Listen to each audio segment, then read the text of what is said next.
வணக்கத்துடன் இது இன்பா டாக்ஸ். இன்று 3 முக்கியமான செய்திகளை எடுத்துக்கொண்டு உங்களோடு பேசலாம் என்று நான் நினைக்கின்றேன். ஒன்று, பாகிஸ்தானுக்கும் ஆப்கானிஸ்தானுக்கும் இடையே நடைபெற்று கொண்டிருக்கக்கூடிய போர்.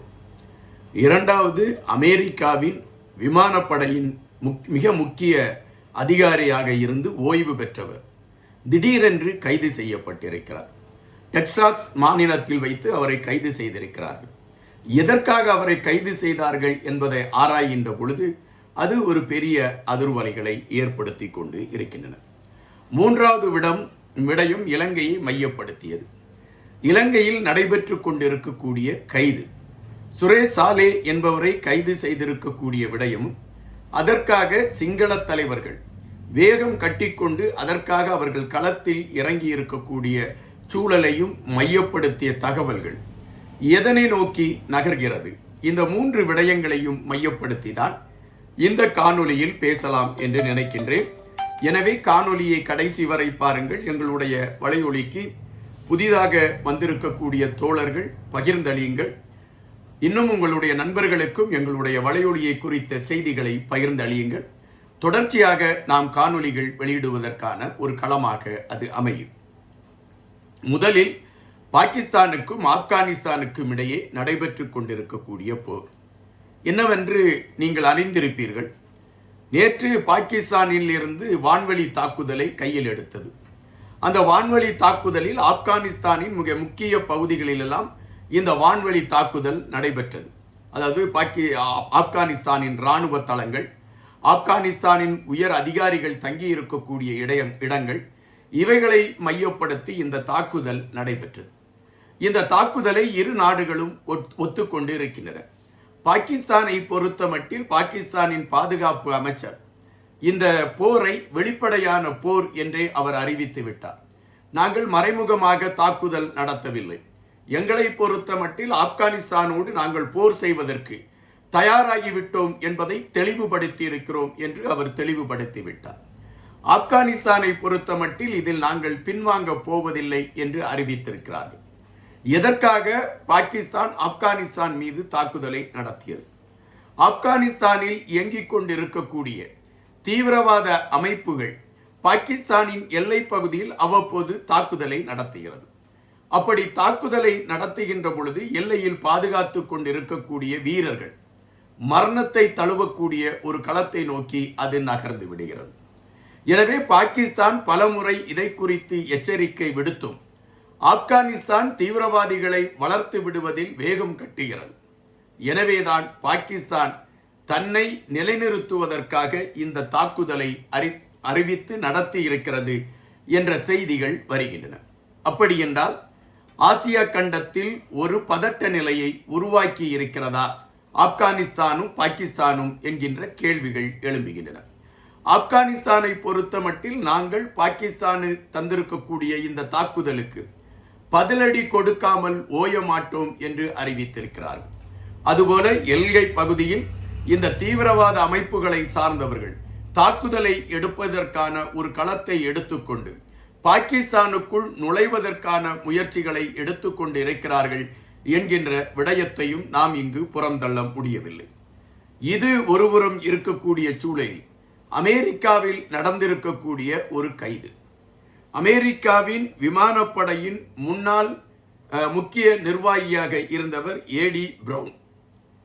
இவரை எதற்காக கைது செய்தார்கள் என்றால், தென்னாப்பிரிக்காவில் ஒரு பயிற்சி நிறுவனத்தில் சீனாவை சார்ந்தவர்களுக்கு அமெரிக்காவின் இராணுவ நுணுக்கங்களை இவர் கற்றுக் கொடுத்து கொண்டு இருந்தார் என்கின்ற விடயமும், இவரை மையப்படுத்தி அமெரிக்காவின் விமான தளத்தில் இருக்கக்கூடிய பல ரகசியங்களை சீனா அதை உள்வாங்கிக் கொண்டு இருக்கிறது என்கின்ற செய்திகள் இப்பொழுது பரவத் தொடங்கி இருக்கிறது.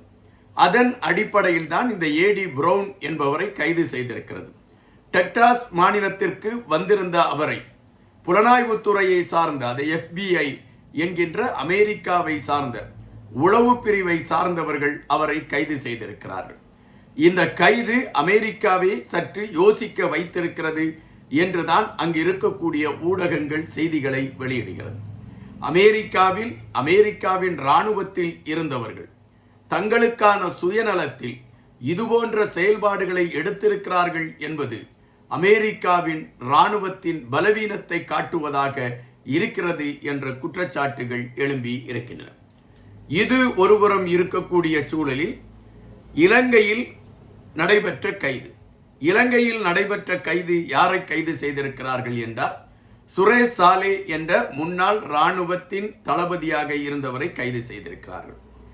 எதற்காக கைது செய்திருக்கிறார்கள்? நீதிமன்றம் அவருக்கு காவலில் வைத்து விசாரணைக்கு கொடுத்திருக்கக்கூடிய களங்கள் இவைகள் அனைத்துமே பரபரப்பாக பேசப்பட்டிருக்கிறது. ஆனால் இப்பொழுது இந்த சுரேஷ் சாலே அவர்களுக்கு ஆதரவாக சிங்களத்தை மையப்படுத்தி பௌத்த வெறியர்களாக தங்களை அடையாளப்படுத்தி கொண்டிருக்கக்கூடிய பல தலைவர்கள் இப்பொழுது களத்தில் இறங்கியிருக்கிறார்கள்.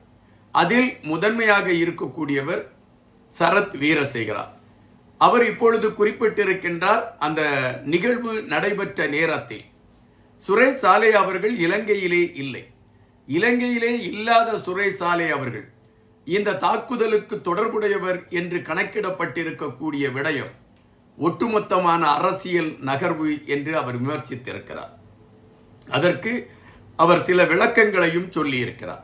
அது என்ன விளக்கங்களை சொல்லியிருக்கிறார் என்றால், ஆட்சியாளர்கள் மீது அதிருப்தி, அவர்கள் விவசாயிகள் நலன்களை மையப்படுத்திய எந்த செயல்பாடுகளையும் செய்யவில்லை, தொடர்ச்சியாக பொருளாதாரம் வீழ்ச்சியை நோக்கி நகர்ந்து கொண்டிருக்கின்றது. எனவே இந்த ஆட்சியாளர்களை எதிர்க்க வேண்டும் என்கின்ற களத்தோடு எதிர்க்கட்சிகளை சார்ந்தவர்கள் ஒன்றிணைய தொடங்கிவிட்டார்கள். எனவே இந்த ஆட்சியாளர்கள் தங்களுடைய மேல் இருக்கக்கூடிய விமர்சனங்களை திசை திருப்புவதற்காக சுரேஷ் சாலேவை கைது செய்து ஒரு திசை திருப்புதல் நாடகத்தை எடுத்திருக்கிறார்கள் என்கின்ற செய்திகளை எடுத்து வைக்கிறார். அதுபோல கத்தோலிக்க திருச்சபையை சார்ந்தவர்கள் இந்த கைதை ரசிக்கவில்லை என்று கூட சரத் வீரசேகரா எடுத்து வைத்திருக்கிறார். இன்னொரு புறம் அலி சஃப்ரி அவர்கள், இவர் முன்னாள் வெளி விவகாரத்துறை அமைச்சர், இவர் கூட இப்பொழுது இந்த விடயத்தில் வேகமாக களம் இறங்கி இருக்கிறார்.